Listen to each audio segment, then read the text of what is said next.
में दोस्तों बात करें नेशनल वुड फॉसिल पार्क के बारे में। अगर प्रश्न पूछे कि नेशनल वुड फॉसिल पार्क कहाँ है तो वह है दोस्तों जैसलमेर में। जबकि मुरादाबाद पीतल के बर्तन के लिए विख्यात है और थोरियम उत्पादन में अग्रणी राज्य केरल है, जबकि अंतरिक्ष अनुप्रयोग केंद्र अहमदाबाद में है। वहीं गोवा राज्य की आधिकारिक भाषा की बात करें तो गोवा राज्य की आधिकारिक भाषा है दोस्तों कोंकणी और सोमनाथ मंदिर गुजरात में स्थित है। इसके बाद में महाबोधि मंदिर के बारे में बात करें तो महाबोधि मंदिर बोधगया में स्थित है, जबकि इंदिरा गांधी बोटेनिकल गार्डन रायबरेली में है। वहीं इंदिरा गांधी टूलिप गार्डन की बात करें तो ये श्रीनगर में स्थित है। और भारतीय सब्जी शोध संस्थान की बात करें तो भारतीय सब्जी शोध संस्थान वाराणसी में है। दोस्तों भारत के अगर सबसे सबसे स्वच्छ शहर की बात करें तो भारत के सबसे स्वच्छ शहर के रूप में इंदौर को जाना जाता है। और योगिनी संप्रदाय की उत्पत्ति जो है वो उड़ीसा में ही हुई है, जबकि जबकि गर्मी में जम्मू कश्मीर की राजधानी श्रीनगर को कहा जाता है और जाड़े में जम्मू कश्मीर की राजधानी जम्मू हो जाती है। कहने का मतलब है कि जब गर्मी का दिन होता है तो जम्मू कश्मीर की राजधानी श्रीनगर को कहा जाता है या श्रीनगर में उसकी राजधानी चलती है, उसकी प्रशासनिक कार्य जो है वो श्रीनगर से चलती है। जबकि जब जाड़े का मौसम होता है तो जाड़े के मौसम में जम्मू कश्मीर राज्य की जो राजधानी है वो जम्मू हो जाती है। इसके बाद में श्रवणबेलगोला की बात करें तो श्रवणबेलगोला कर्नाटक राज्य में स्थित है। दोस्तों जल्लीकट्टू एक खेल है और जल्लीकट्टू का संबंध तमिलनाडु से है। जबकि केवलादेव घना राष्ट्रीय उद्यान जो कि भरतपुर पक्षी अभ्यारण्य के नाम से भी जाना जाता है और ये कहाँ है तो यह राजस्थान में स्थित है। इसके बाद में Indian institute of science Bengaluru में है और चार मीनार हैदराबाद में स्थित है। दोस्तों मुगल काल में सूरत बंदरगाह को काबुल का मक्का कहा जाता था, जबकि राजपूत राज्य मेवाड़ की राजधानी चित्तौड़ हुआ करती थी। और नौवेली ताप विद्युत स्टेशन तमिलनाडु में है, जबकि नामदफा वन्यजीव अभ्यारण्य अरुणाचल प्रदेश में स्थित है। इसके बाद में बात करें तो केंद्रीय खाद्य प्रौद्योगिकी अनुसंधान केंद्र कहाँ है तो वह है दोस्तों मैसूर कर्नाटक में। और केंद्रीय चमड़ा अनुसंधान केंद्र चेन्नई में है, जबकि सलाल परियोजना चिनाव नदी पर स्थित है। उसके बाद में काजू उत्पादक अग्रणी राज्य केरल में है और बड़ी संख्या में लोकसभा सांसदों को भेजने वाला जो राज्य है वो उत्तर प्रदेश है। इसके बाद में दूसरे स्थान पर बात करें तो दूसरे स्थान पर लोकसभा सांसद को भेजने वाला जो राज्य है वो है महाराष्ट्र। कहने का मतलब है कि सबसे अधिक संख्या में लोकसभा सांसद को भेजने वाला जो राज्य है वो उत्तर प्रदेश, क्योंकि उत्तर प्रदेश जो है दोस्तों वो काफ़ी जनसंख्या वाला राज्य है। और उसके बाद में दूसरे स्थान पर आता है महाराष्ट्र। इसके बाद में इंडियन इंस्टीट्यूट ऑफ पेट्रोलियम की बात करें तो ये देहरादून उत्तराखंड में स्थित है, जबकि भारत का पेरिस जयपुर शहर को कहा जाता है। कहने का मतलब है कि जयपुर शहर का उपनाम है भारत का पेरिस और भारत के पेरिस के नाम से हम लोग जयपुर शहर को जानते हैं। इसके बाद में बैरीनाग झील की बात करें तो जम्मू कश्मीर में स्थित है और गांधी सागर बांध चंबल नदी पर मध्य प्रदेश राज्य के मंदसौर जिले में स्थित है। दोस्तों गंगा सागर प्रोजेक्ट उत्तराखंड राज्य में है, जबकि कलपक्कम तमिलनाडु राज्य में है। इसके बाद में यूरेनियम उत्पादन के बारे में बात करें तो यूरेनियम उत्पादन में अग्रणी राज्य आंध्र प्रदेश है। और मार्मुगाओ पोर्ट ट्रस्ट कहाँ है तो वह गोवा में। और गोवा में क्या है तो यह एक बंदरगाह है। कहने का मतलब है कि मोर्मुगाओ पोर्ट ट्रस्ट एक बंदरगाह है और ये गोवा राज्य में है। इसके बाद में सबसे ज़्यादा ईसाई का प्रतिशत नागालैंड में है। कहने का मतलब है कि नागालैंड में सबसे अधिक मात्रा में ईसाई लोग रहते हैं। और वर्ष 1767 से 68 में भारत में प्रथम नगर निगम की स्थापना जो है वो मद्रास में हुई थी, जबकि आचार्य जगदीश चंद्र बोस भारतीय वनस्पति उद्यान हावड़ा कहाँ है ये कोलकाता में है। इसके बाद में राष्ट्रीय वनस्पति अनुसंधान संस्थान ये लखनऊ उत्तर प्रदेश में स्थित है, जबकि बुद्धा स्मृति पार्क पटना बिहार में स्थित है। वहीं साहित्य अकादमी का मुख्यालय दिल्ली में है, जबकि uranium copper corporation of India Jaduguda में है, जबकि हिमालय पर्वतारोहण संस्थान दार्जिलिंग में है। इसके बाद हम लोग आगे बढ़ेंगे और फिर देखेंगे अगले पॉइंट को। दोस्तों हम लोग बात करें नेहरू पर्वतारोहण संस्थान के बारे में तो नेहरू पर्वतारोहण संस्थान उत्तराखंड में है और कूका आंदोलन पंजाब में ही शुरू हुआ था। जबकि कोयाना बांध की बात करें तो कोयाना नदी पर महाराष्ट्र में स्थित है और राष्ट्रीय पोषण संस्थान हैदराबाद में स्थित है। इसके बाद में बात करें तो इसके बाद में बौद्धों का जो तीर्थ है वो कुशीनगर है, और कुशीनगर कहाँ है तो वह उत्तर प्रदेश में, जबकि अजमेर का किला जयपुर राजस्थान में है। और वहीं बात करें कठपुतली के बारे में, तो कठपुतली क्या है, तो कठपुतली है दोस्तों एक लोक नृत्य, और ये कहाँ का लोक नृत्य है, तो ये है राजस्थान का लोक नृत्य। कहने का मतलब है कि कठपुतली राजस्थान का एक प्रमुख लोक नृत्य है। जबकि जबकि कुडनकुला पावर स्टेशन की बात करें तो ये कहाँ है, तमिलनाडु में। उसके बाद में नाहरगढ़ वन्य जीव अभयारण्य जयपुर में है, और जूनागढ़ का किला बीकानेर राजस्थान में है। जबकि डायमंड हार्बर कोलकाता का उपनाम है, और Narora nuclear power station Uttar Pradesh में है। इसके बाद में national institute of solar energy की बात करें तो ये गुरुग्राम हरियाणा में है, और रुद्र सागर एवं लकवा तेल क्षेत्र कहाँ है तो ये असम में है। उसके बाद में राजीव गांधी राष्ट्रीय युवा विकास संस्थान श्री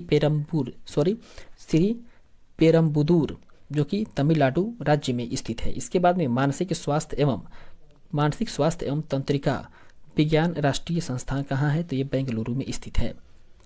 उसके बाद में अगला प्रश्न कह रहा है कि तीन प्रसिद्ध बौद्ध स्थल कहाँ है, वो है दोस्तों रत्नागिरी, उसके बाद में ललितगिरी और उदयगिरी। ये तीनों के तीनों जो हैं वो प्रसिद्ध बौद्ध स्थल हैं, और ये कहाँ है तो तीनों के तीनों ओडिशा में है। कहने का मतलब है कि तीन प्रसिद्ध बौद्ध स्थल जो हैं वो है रत्नागिरी, ललितगिरी और उदयगिरी, और ये तीनों उड़ीसा राज्य में स्थित हैं।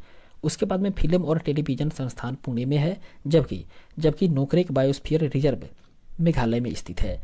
उसके बाद में चिराव बांस नृत्य का संबंध मिजोरम से है, जबकि ऑयल और नेचुरल गैस कमीशन का मुख्यालय देहरादून उत्तराखंड में स्थित है। इसके बाद में एक और तीर्थ स्थल के बारे में हम लोग जानकारी प्राप्त करेंगे, वो तीर्थ स्थल है दोस्तों अमरनाथ, और अमरनाथ तीर्थ स्थल है जम्मू कश्मीर में, जबकि विश्व शांति स्तूप राजगीर बिहार में है। वहीं हेरिटेज होटल की बात करें तो हेरिटेज होटल करनी भवन तथा उमेद भवन पैलेस कहाँ है तो ये जोधपुर राजस्थान में स्थित है। जबकि हरिहर नाथ मंदिर सोनपुर बिहार में है। दोस्तों हजरत निजामुद्दीन औलिया की दरगाह दिल्ली में है, और हजरत बल दरगाह बात करें तो हजरत बल दरगाह जम्मू कश्मीर में है। वहीं राष्ट्रीय भूभौतिक अनुसंधान संस्थान की बात करें तो यह हैदराबाद तेलंगाना में है, जबकि खंडाधार जलप्रपात उड़ीसा में स्थित है।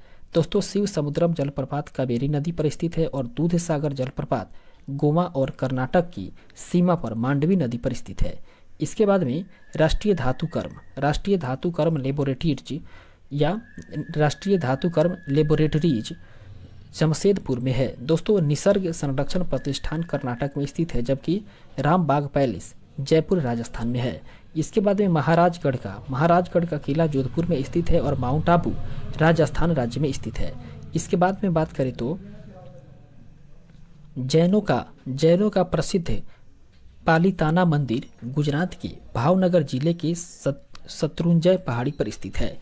उसके बाद में लोसुंग त्यौहार की बात करें तो लोसुंग त्यौहार सिक्किम में मनाया जाता है, जबकि तेराताली राजस्थान का लोक नृत्य है। इसके बाद में विश्व में एकमात्र तैरता हुआ किबुल लामजाओ नेशनल पार्क कहाँ है तो वह है मणिपुर में, जबकि प्रसिद्ध मौसमाई गुफा मेघालय राज्य में स्थित है। इसके बाद में बात करें तो ताडोबा टाइगर रिजर्व महाराष्ट्र में स्थित है, और हरमंदिर साहिब पटना बिहार में स्थित है। उसके बाद में कामाख्या मंदिर की बात करें तो कामाख्या मंदिर असम राज्य में स्थित है। इसके बाद हम लोग आगे बढ़ेंगे और देखेंगे अगले पॉइंट को। इसके बाद में बात करें दोस्तों तो रंगनाथिट्टू एक पक्षी अभयारण्य है, और यह है दोस्तों कर्नाटक में, जबकि dairy research centre Karnal Haryana में स्थित है। और भटकल बंदरगाह की बात करें तो भटकल बंदरगाह कर्नाटक में है। उसके बाद में पंडित जवाहरलाल नेहरू का जन्म इलाहाबाद में हुआ था, जबकि डॉक्टर राजेंद्र प्रसाद का जन्म बिहार के सिवान जिला की जीरादेई नामक स्थान पर हुआ था। इसके बाद में धौलावीरा की बात करें तो धौलावीरा एक स्थान है जो कि गुजरात राज्य में स्थित है, और धौलावीरा जो है वो हड़प्पा सभ्यता से संबंधित एक स्थान है। उसके बाद में जुड़वा शहर के नाम से हैदराबाद और सिकंदराबाद को जाना जाता है, और ये दोनों के दोनों जो हैं वो हुसैन सागर झील से जुड़े हुए हैं। इसके बाद में उत्तराखंड में स्थित रूपकुंड झील को रहस्यमयी झील कहा जाता है। कहने का मतलब है कि रहस्यमयी झील के नाम से जाना जाता है रूपकुंड झील, और ये है दोस्तों उत्तराखंड में। उसके बाद में सशस्त्र बल मेडिकल कॉलेज अहमदाबाद में है, जबकि सीता बेंगा गुफा छत्तीसगढ़ में स्थित है। इसके बाद में काको जलप्रपात बिहार के नवादा में है, और ब्रेबोर्न स्टेडियम मुंबई में स्थित है। इसके बाद में भारतीय वन सर्वेक्षण विभाग की बात करें तो भारतीय वन सर्वेक्षण विभाग का गठन हुआ था 1981 ईस्वी में, जिसका मुख्यालय देहरादून उत्तराखंड में है। उसके बाद में बगलिहार बांध की बात करें तो बगलिहार बांध चिनाब नदी पर कश्मीर में है, और कपिल धारा जलप्रपात की बात करें तो यह मध्य प्रदेश में स्थित है। उसके बाद में गोएचला पास जो है वो सिक्किम में है। कहने का मतलब है गोएचला एक दर्रा है जो कि सिक्किम में है। उसके बाद में प्रसिद्ध चार धाम, और चार धाम है दोस्तों केदारनाथ, यमुनोत्री, बद्रीनाथ और गंगोत्री, और ये चारों के चारों जो हैं वो यात्रा का संबंध कहाँ है दोस्तों? उत्तराखंड से है। इसके बाद में बात करें तो स्वतंत्र भारत की पहली बहुउद्देशीय परियोजना है दोस्तों दामोदर घाटी परियोजना, जिसकी स्थापना वर्ष 1948 ईस्वी में हुई थी। और भारत की सबसे बड़ी बहुउद्देशीय परियोजना का नाम है दोस्तों भाखड़ा नांगल, जो कि सतलज नदी पर पंजाब, हरियाणा और राजस्थान की एक संयुक्त परियोजना है। कहने का मतलब है कि भाखड़ा नांगल जल विद्युत परियोजना की बात करें तो ये इससे लाभान्वित या इससे किस किस राज्य को सम्मिलित किया गया है, तो इसमें है दोस्तों पंजाब, हरियाणा और राजस्थान। ये तीनों राज्य की एक संयुक्त परियोजना है जो कि बहुउद्देशीय परियोजना के नाम से जानी जाती है, और ये सतलुज नदी पर है। इस तरीके से बात करें अगले पॉइंट के बारे में तो कह रहा है कि मंगला नामक तेल कुआं कहाँ है? वह है राजस्थान में। जबकि एशिया का सबसे बड़ा पवन ऊर्जा केंद्र मांडवी है और ये कच्छ गुजरात में स्थापित है। इसके बाद में लक्ष्मीबाई सागर बांध तथा माता टीला परियोजना बेतवा नदी पर उत्तर प्रदेश में स्थित है। इसके बाद में थारू जनजाति की बात करें तो थारू जनजाति दीपावली को शोक पर्व के रूप में मनाती है, जो कि उत्तर प्रदेश, उत्तराखंड तथा बिहार में निवास करती है। इसके बाद में संथालों में विवाह को बापला कहा जाता है। जबकि गारो खासी एवं जैंतिया जनजाति, यह कहने का मतलब है कि गारो खासी जनजाति जो है वो मेघालय, असम तथा मिजोरम में रहती है, जो कि झूमिंग कृषि करती है। इसके बाद में जारवा की बात करें तो जारवा तथा सेंटिनेलीज ये भी जनजाति है जो कि अंडमान तथा निकोबार द्वीप समूह में पाई जाती है। इसके बाद में जारवा की केवल बात करें तो जारवा भारत की सबसे आद्य जनजाति है। और गद्दी की बात करें तो गद्दी जो है वो धौलाधर श्रेणी जो कि हिमाचल प्रदेश का क्षेत्र है उसकी जनजाति है। जबकि टोडा जनजाति जो है वो नीलगिरी पहाड़ियों जो कि तमिलनाडु में है वहाँ पर निवास करती है। इसके बाद में टोडा जनजाति में बहुपति विवाह का प्रथा है। जबकि बोडो जनजाति गारो पहाड़ी पर रहती है। दोस्तों कचारी जनजाति का संबंध जो है वो असम से है। इसके बाद में गरासिया की बात करें तो गरासिया भी एक जनजाति है जिसका संबंध राजस्थान राज्य से है। दोस्तों चिनाव को हिमाचल में चंद्रभागा कहा जाता है। कहने का मतलब है चिनाव नदी जो है उसको हिमाचल प्रदेश में चंद्रभागा के नाम से जाना जाता है। जबकि लुप्तप्राय पक्षी या पशु पक्षियों से संबंधित बात करें तो इसको red data book international union for conservation of nature के द्वारा जारी किया जाता है। उसके बाद में भारतीय मौसम विभाग की बात करें तो भारतीय मौसम विभाग है नई दिल्ली में। इसके बाद हम लोग आगे बढ़ेंगे और देखेंगे अगले टॉपिक को।